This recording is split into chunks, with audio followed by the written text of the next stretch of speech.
Third part में आपने देखा नारुतो के सामने पायल अचानक धुएं में बदलकर गायब हो जाती है। वो कुछ नहीं समझ पाता, वो गायब नहीं हुई, पायल अपने आखिरी खेल के लिए छिप गई थी। पायल के पिता नारुतो को मिलने बोला था। बूढ़ा आदमी, आंखों में पश्चाताप। नारुतो, आपकी बेटी पायल वो कोई भूत बन चुकी है।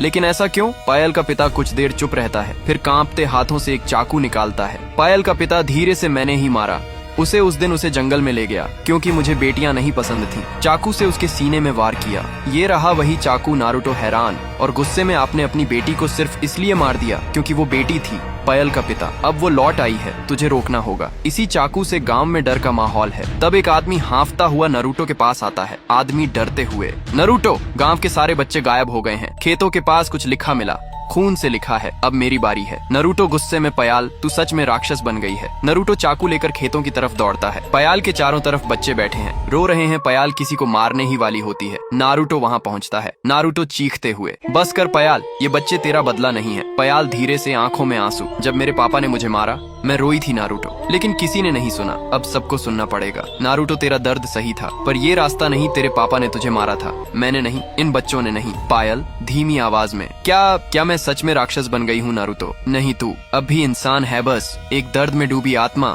और इस दर्द को अब खत्म करना होगा। नारुतो चाकू उठाता है, वही चाकू जिससे पायल की हत्या हुई थी। नारुतो धीरे से, ये चाकू उस आदमी के हाथ में था जिसने तुझे मारा। अब यही चाकू उस हाथ में है जो तुझे मुक्त करना चाहता है। पायल आंखें बंद कर लेती है, दोनों हाथ फैला देती है, जमीन पर खड़ी है। पायल कांपती आवाज में, अगर तू मुझे माफ कर सकता है नारुतो तो कर दे, हमेशा के लिए खत्म कर दे मुझे। नारुतो चुपचाप चाकू उसके सीने में धीरे से घुसाता है। कोई चीख नहीं, कोई आवाज नहीं। पायल की आंखों से आंसू बहते हैं। वो बैठ जाती है और गायब हो जाती है। नारुतो बच्चों के साथ बैठा है, पास में वो चाकू जमीन में गड़ा हुआ है। पायल का पिता दूर बैठा रो रहा है। नारुतो, जो बेटी मरी नहीं, बस सुनी नहीं गई, वो एक दिन भूत बन गई। पार्ट 5 के लिए 10K कमेंट करो।